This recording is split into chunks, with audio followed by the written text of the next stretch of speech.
Hey, it's Haley with another Excellence in Management update. I have a few new posts, as always, on the website. I've been trying to kind of stagger and alternate posting an article with something more visual.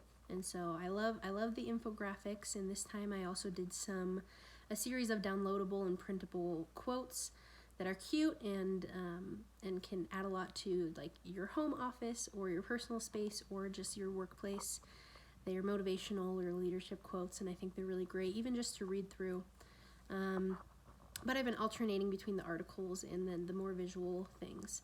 And as far as the articles go, somebody told me recently that one way to make them less monotonous as you're reading and a little more interesting is to have pull quotes that I pull out of the articles and make bold and bigger so that your eyes kind of are drawn to those, and those are the main messages. And so I did that with my most recent article, and I love it.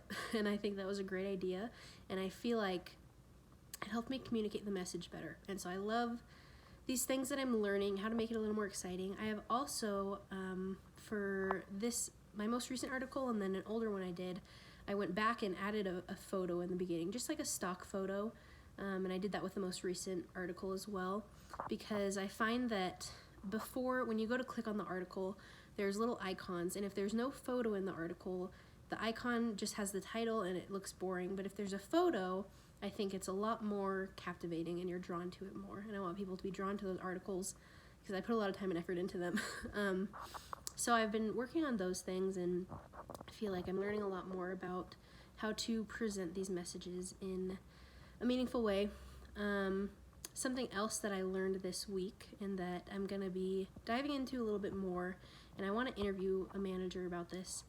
I've had an off, mostly just this last week. I've just been busy. There's been a lot going on in my life personally, and then with school and everything that I'm doing.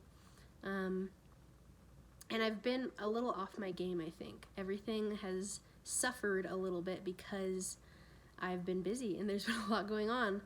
And I was thinking about that as a leader, and when I am in the place that I will hopefully eventually be leading and managing people, in my mind, I'll be great at it, and I won't have those days. I won't have the off days or the off weeks or months or years when things are just hard or when you're tired or stressed.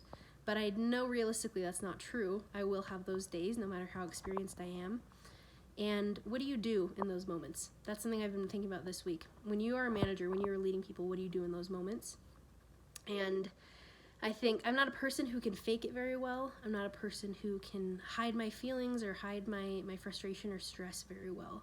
And I think while you're still responsible for leading a team, I think being vulnerable with your team is also really important. And that's something I want to kind of dive into more, is vulnerability. And so that's something I've been thinking about this week. In those hard moments, how can being vulnerable with your team, the people you're leading, the people in your organization, benefit you and the organization? And how do you be vulnerable in an effective way? And in a way that you're not dumping your feelings, you're not making their lives difficult, but you are still building connections and lifting them up. So those are my thoughts from these last couple weeks. And I would love to know what everyone else thinks, and I'm excited to explore that topic a little bit more and write some things about it and make some content surrounding vulnerability. Thanks.